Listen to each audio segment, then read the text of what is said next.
는 우리 여러분들을 보실 때 소중한 사람들입니다. 그런데 어쩔 때는 나 자신을 되돌아보면 나는 소중한 사람이 아닌데 이렇게 생각하실 수 있어요. 그렇지 않습니다. 오늘 그 이유를 알아야 합니다. 두 가지로 우리는 서밋으로 치유할 수 있어요. 대부분 세상에는 나를 포장하고 삽니다.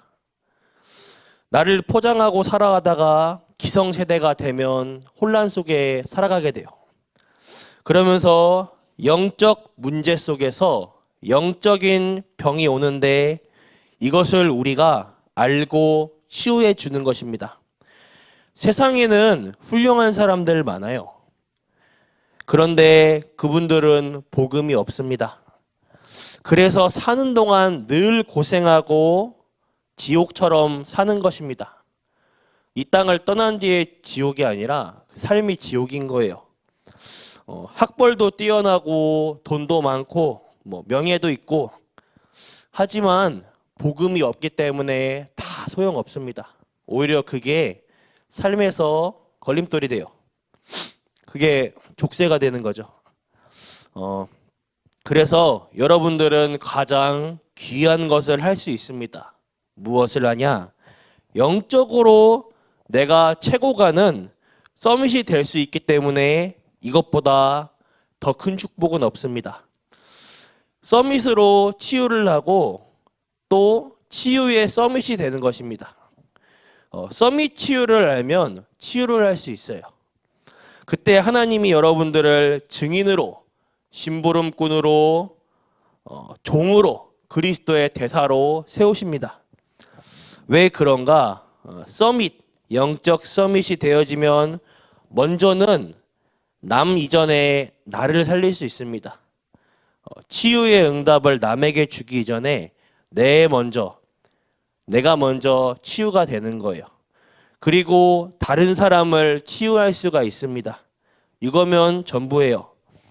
우리 성도님들은 복음 가진 소중한 사람이기 때문에 영적 서밋이 안 되면 나 자신의 가치를 모르게 됩니다. 그래서 나는 최고의 기도의 사람이 될 수 있습니다. 이걸 알게 되면 영적 서밋이 되어지는 거예요.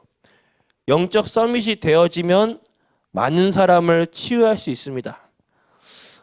많은 사람을 치유할 수 있게 되니까 우리 전 성도님들의 가정은 미션홈이 될 수 있습니다.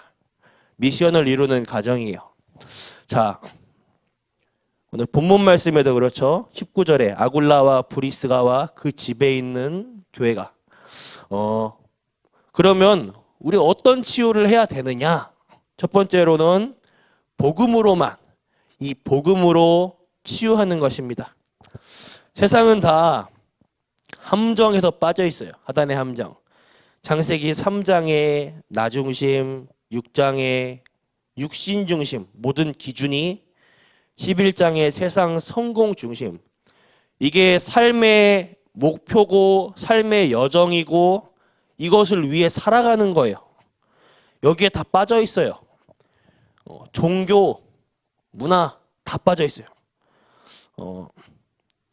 2001년도에 달마야 놀자라는 영화가 개봉했거든요. 그 영화가 이제 그 불교랑 연관해서 가지고 같이 이렇게 만든 영화예요.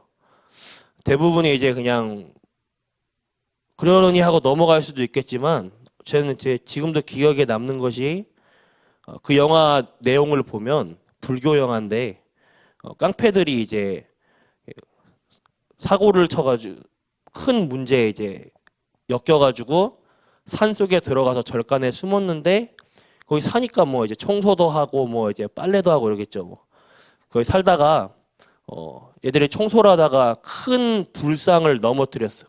불상 귀가 부러졌는데 여기는 스님들이 난리가 난 거예요. 깡패들 눈엣 가시 같은 깡패들 내쫓아야 되는데 사고 친다고. 그 주지 스님 그 가장 그의 대표가 되는 그 어르신이 뭐라고 하냐면 그 대사가 너무 기억나는 거예요.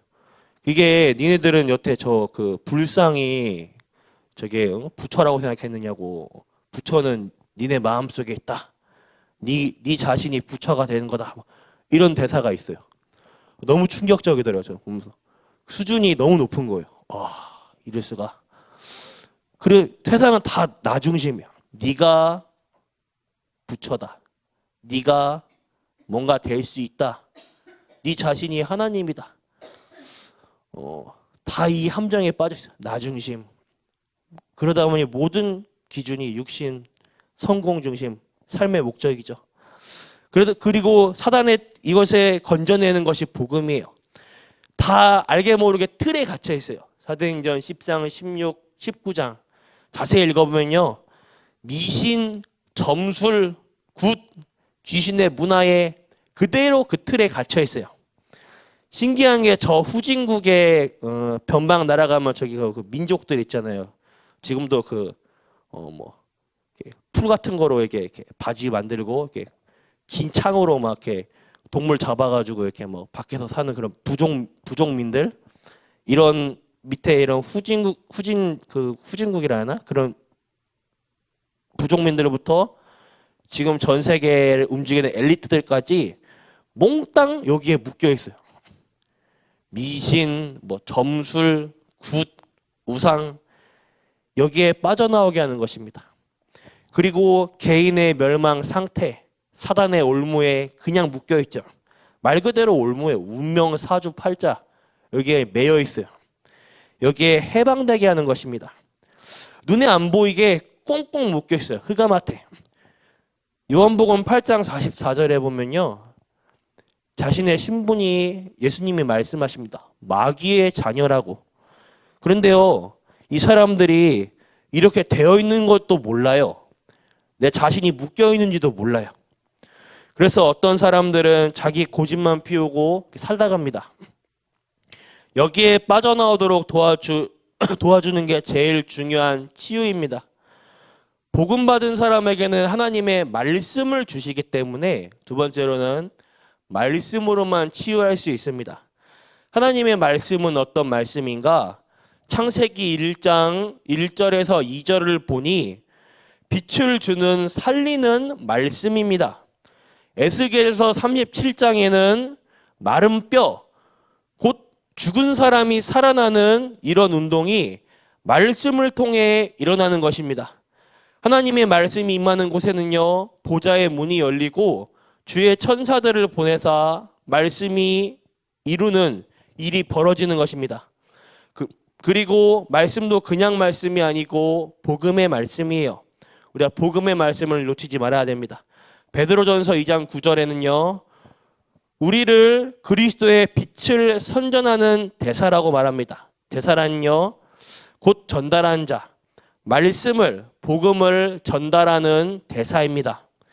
그런데 우리가 이제 이 말씀을 알고 믿는데 실제로 적용할 때 놓치는 것입니다. 주일날의 강단 말씀을 통해 중요한 말씀을 받아놓고도 우리가 한 주간에 현장 가서 놓쳐버려요.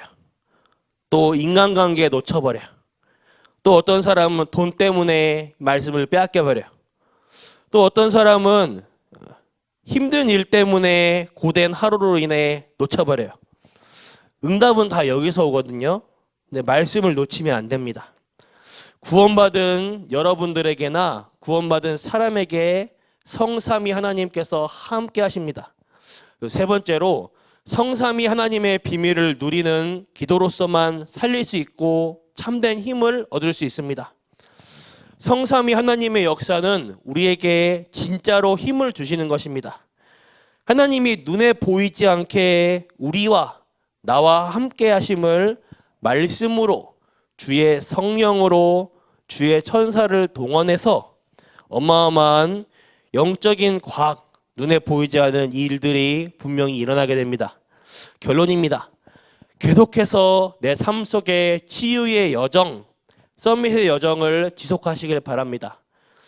주의 성령께서는 1초도 놓치지 않고 여러분들과 함께 하십니다. 근데 그와 동시에 더 무서운 거는 사단, 이 흑암은 1초도 놓치지 않고 알고 있어요.